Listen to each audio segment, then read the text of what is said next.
So as of late, I've amassed quite a collection of different steering wheels for old Toyotas, mainly old school Supra steering wheels, but also the IS300 steering wheel.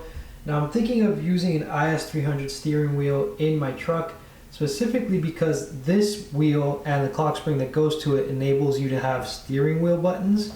Now the buttons that come on here are actually a single push button, right? And you have them in the front and in the back, and they're actually intended for the E-shift on the automatic transmissions on the Lexus IS300s. However, because there is provisions for two buttons, what I was thinking of was making my own custom buttons, so I would have two buttons in the front on either side, as opposed to having to reach over to the back and hit the back button. I could just hit buttons up here, and that would give me radio controls, right? So I'll have a positive, negative volume, and I'll have change tracks on this side. While I was at this, I also have a provision for a cruise control here that I don't need on my truck because my truck has a cruise control stock on the steering column. So I can use the connectors for this to mount a push start button here on the steering wheel, kind of like in Audi R8s and other exotic cars. Ferraris do it as well, if I'm not mistaken.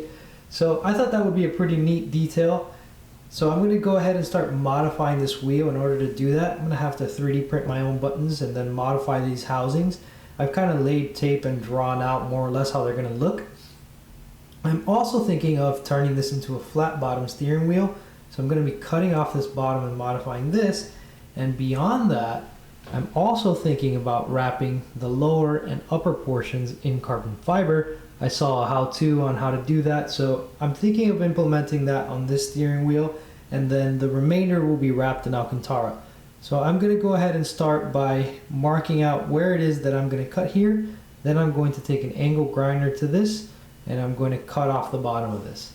I've marked out my wheel where I'm going to cut it. I basically just used the center seam to kind of position my ruler and get more or less where I wanted, and I drew the line down here. The lighting changes and you can actually see where that line is. I'm going to go ahead and take the angle grinder and cut this bottom section off now.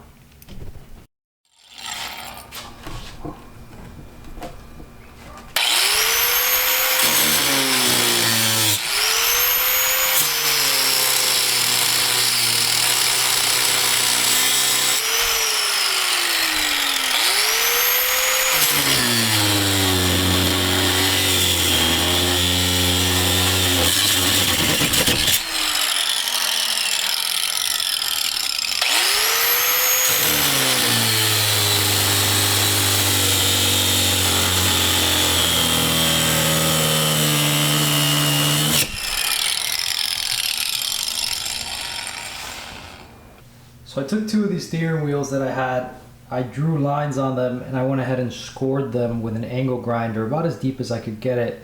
Then I took a bandsaw and just kind of finished them off. Once that was done, the cut was less than straight. Not that it needs to be perfect at this point, but I went ahead and just ran them over a belt sander just to flatten off these ends a little bit more. So now both of these are flat bottomed, but of course the flat bottom still needs to round this way. So I'm going to go ahead and build up that roundness, and I'm going to build the thickness back up in this area here so that this has the same thickness as it used to before I cut off this bottom. So in order to rebuild the curvature on the bottom of the steering wheels, I'm going to be using these epoxy putties from JB Weld, the quick wood to create the general shape, and then the wire weld just to seal it off. I may discover, based on how this performs, that I could just use water weld on its own, but we'll see. Before I do that, however, I'm going to go ahead and remove the leather wrap on both of these wheels because it's going to be in the way, and I also just don't need it anymore. Alright, so both wheels are now completely unwrapped. Pretty simple. I took an X-Acto knife and ran it all the way around the seam. I was able to just take it off. So now I'm going to go ahead and start messing with this epoxy stuff. Let's make this one our first victim. Don't know if I'll need gloves for this or not, but find out soon enough. As I open it and smell it, I'll know if it ever comes out of this tube. Okay. It's like taped in there.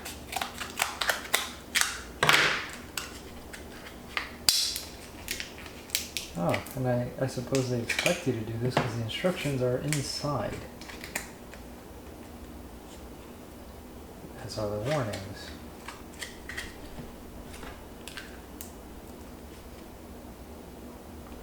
It's got like a wetness to it.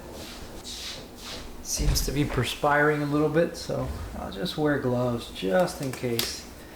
Probably better not to get whatever random chemicals that's made out of on my hands.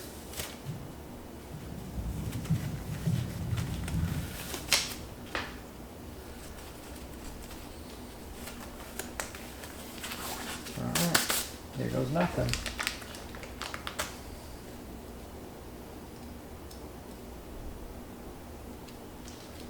Alright, so this is like a two-part thing. So you gotta mix the inner and outer for a few minutes to get it to work. Yep, mix thoroughly, knead putty with fingers to uniform color.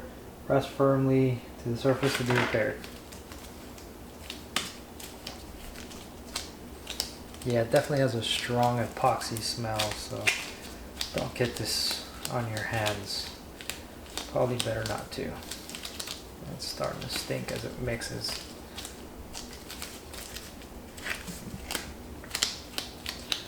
Yeah, there's a base epoxy and a hardener. You gotta mix it till you see a uniform color.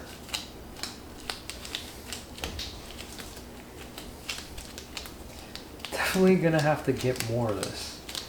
I don't think this is gonna be anywhere near enough.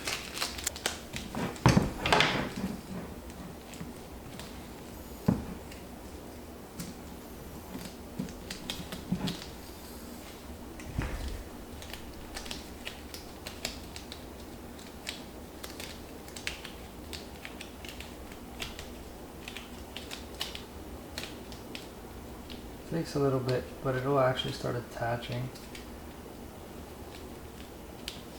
Yeah, I'm definitely gonna need more of this stuff. Should have gotten 2 of these. 2 would have probably been just enough to do this. Okay, so now I know this is gonna take a lot more material than I thought it would.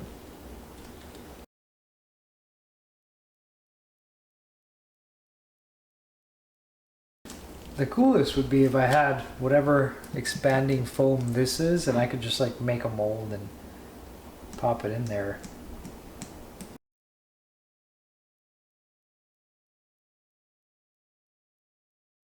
Definitely gonna need another coat just to finish this off. Let's try the other epoxy stuff on the other wheel and let's try just using a couple tubes. Oh, I messed up. I did get 2 of these. Sweet.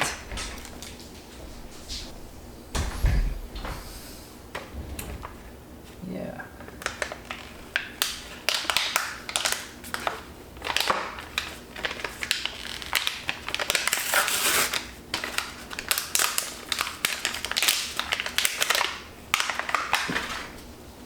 Thought I had 2 of the water weld ones. Turns out I played it smart after all. Oh, that's not good. This one looks like it's already been mixing in the tube. Got a different yellowishness to it. It's definitely smushed at some point. Hopefully it's still good. It's like very powdery compared to the other one.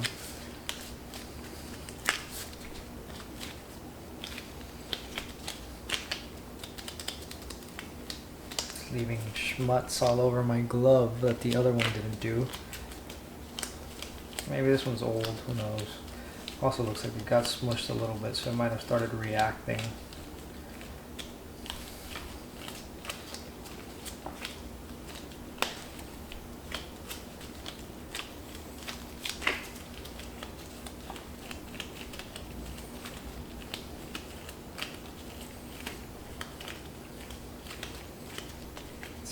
This one's actually getting warm in my hand. The other one didn't seem to do that. Whoa, it's getting hot. That's wild. Well, as long as it didn't blow up in my face. Guess I'll be fine.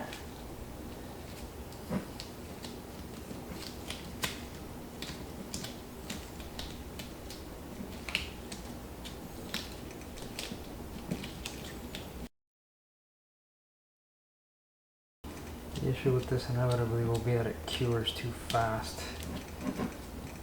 because of that crazy exothermic reaction.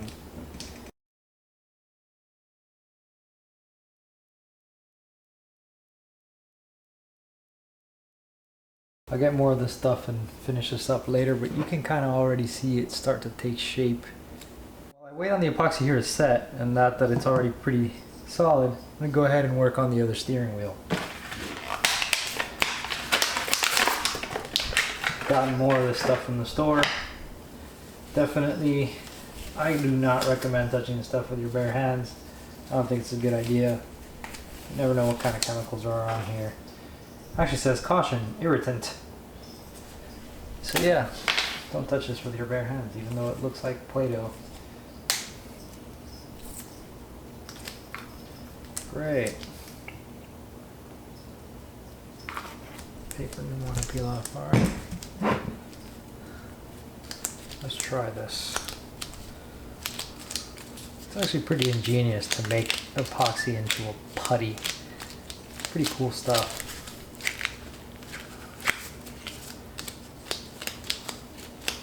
It's pretty fun to work with. It's just like playing with Play-Doh as a little kid.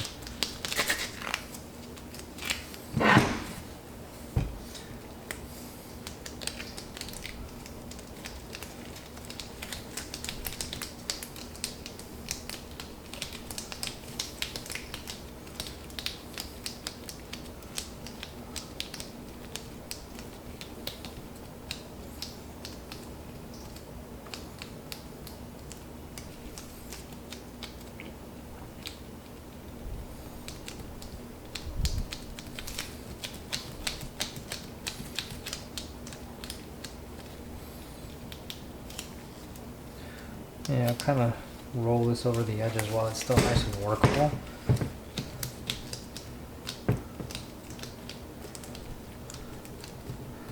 Once it hardens, it definitely forms a pretty good bond.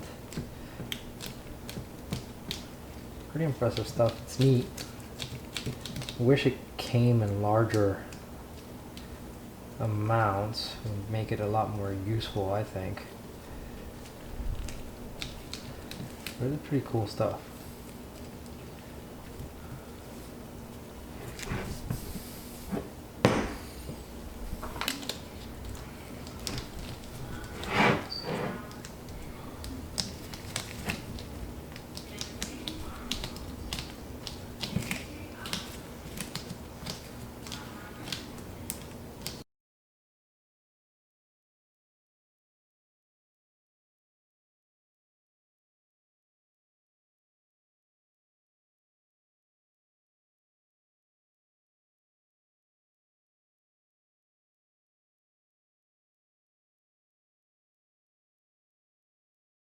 Definitely very happy with the way this is coming out. Once I start sanding and shaping, this is going to be awesome.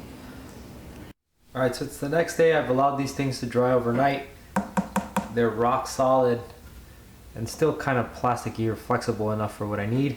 Unfortunately, the parts that I put here, they didn't really adhere well. That was that epoxy that heated up really quickly and I guess was just either old or in bad shape.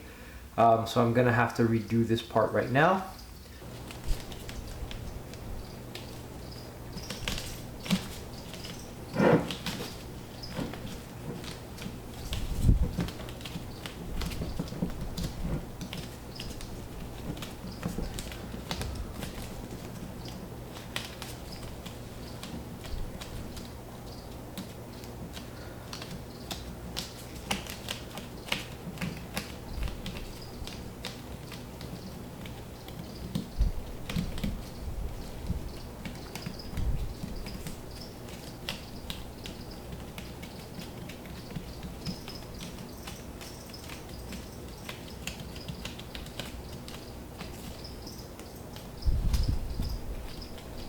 Kind of smear this onto the surface, make sure that it really attaches well this time.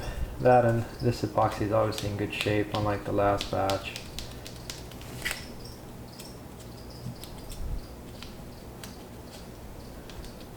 Definitely spreads better.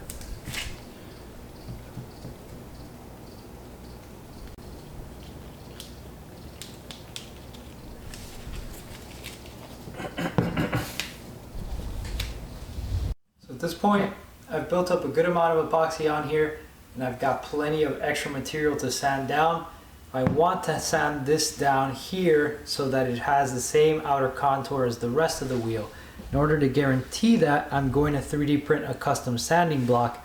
And the way that I'm going to do that is I'm going to first get the contour using a contour gauge, then I'm going to trace it out onto paper, scan it, scale it, and 3D print a sanding block that will have this exact contour across this. So let's go ahead and take this contour gauge here, just press it up against this. So there is our contour. I'll trace that onto a paper and then I can build my sanding block.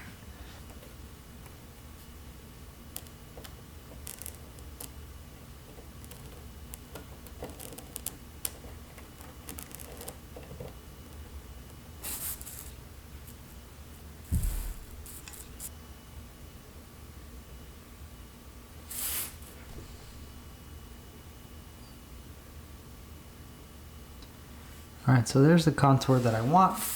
I'm going to go ahead and measure this just so that I can provide some scale for my scan, so that once I put this into CAD, I'm able to get this accurate.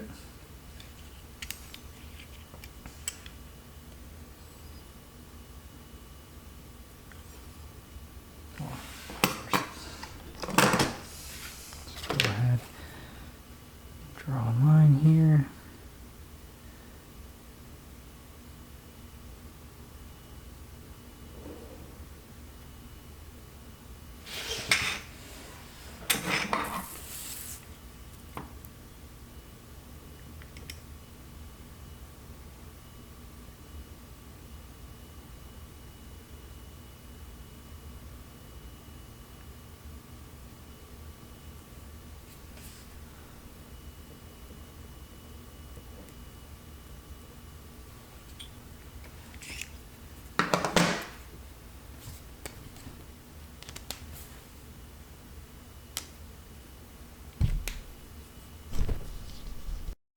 Now another thing to keep in mind is if you made this exactly the right size and you printed a sanding block that had this exact size, this other part that you're sanding would actually end up slightly undersized because you have to compensate for the thickness of the sandpaper that's going to sit in the block. It's about 21 thousandths, so I'm going to go ahead and just mark myself a small outer edge here.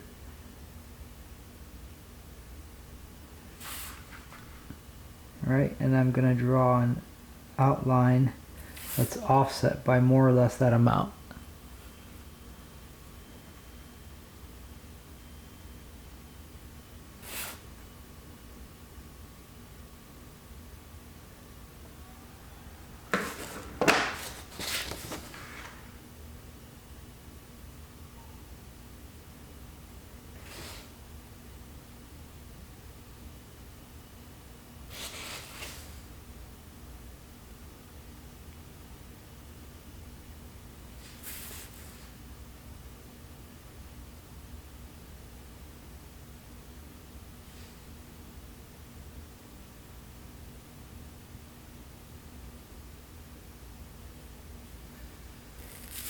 There we go. So that's the contour that I'm going to follow.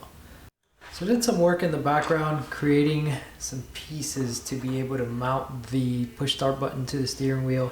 So I kind of started off with this that just bolted on inside.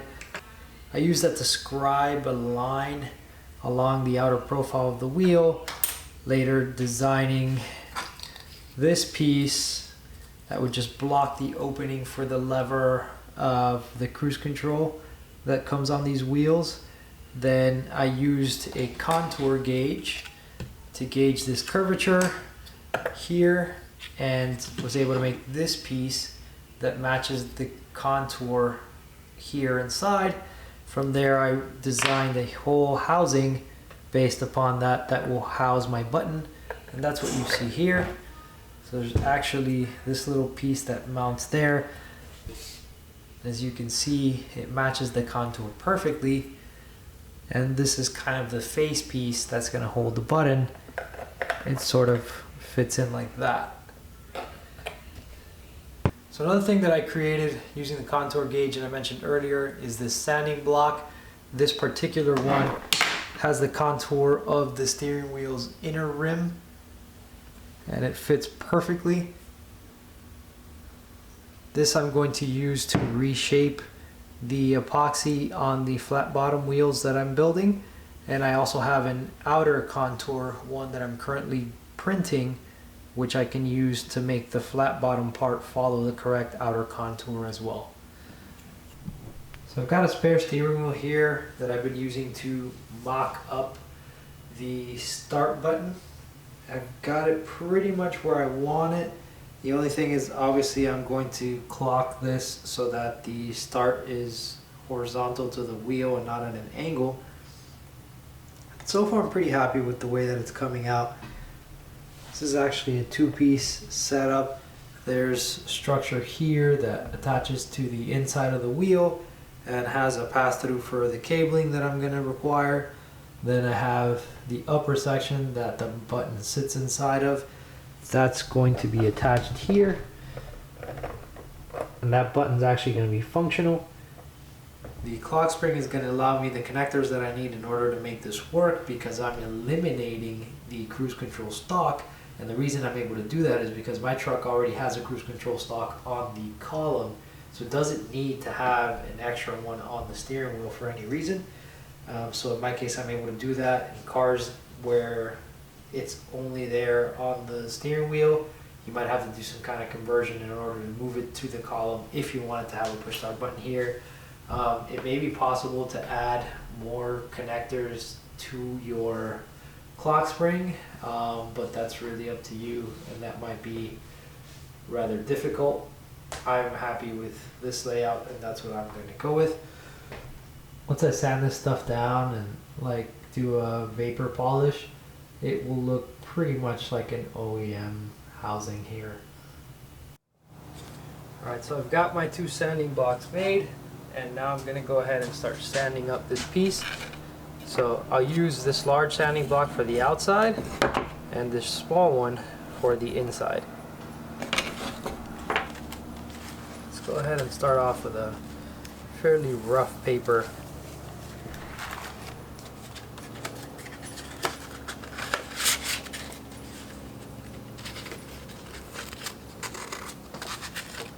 Let's try out 80 grit and see how it goes.